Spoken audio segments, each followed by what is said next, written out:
السلام علیکم ورحمۃ اللہ وبرکاتہ۔ آج 22 جون ہے۔ 22 جون کی صبح جب یہ خبر پھیلی کہ مولانا سلمان بجنوری استاذ حدیث دارالعلوم دیوبند بیمار ہے اور ممبئی کے ایک ہاسپٹل میں زیر علاج ہے، تو دنیا بھر میں بسنے والے وہ انسان جو علماء دیوبند سے محبت رکھتے ہیں بے چین اور پریشان ہو گئے۔ ناظرین کرام، دعاؤں کا سلسلہ جاری ہو گیا، وظیفے کا اہتمام کیا گیا اور حضرت کے لیے خوب دعائیں کی گئی۔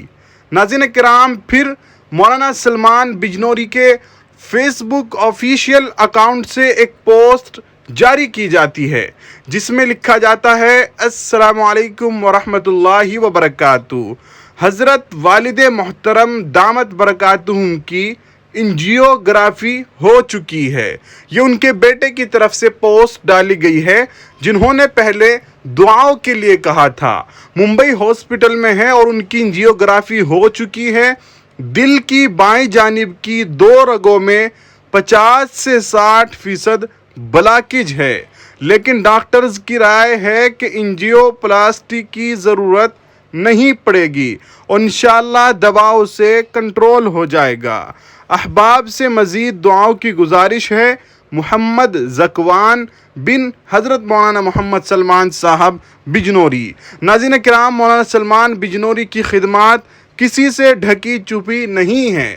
مولانا سلمان بجنوری کو حال فی الحال ہی میں ہی نائب صدر بنایا گیا ہے جمعیت علماء ہند کا۔ مولانا سلمان بجنوری ایک بڑے استاذ ہیں اور ایک بزرگ ہیں جن کو دارالعلوم دیوبند اور اس سے جڑے ہوئے تمام اداروں میں قدر کی نگاہوں سے دیکھا جاتا ہے۔ مولانا سلمان بجنوری امت کے لیے ایک قیمتی سرمایہ ہے۔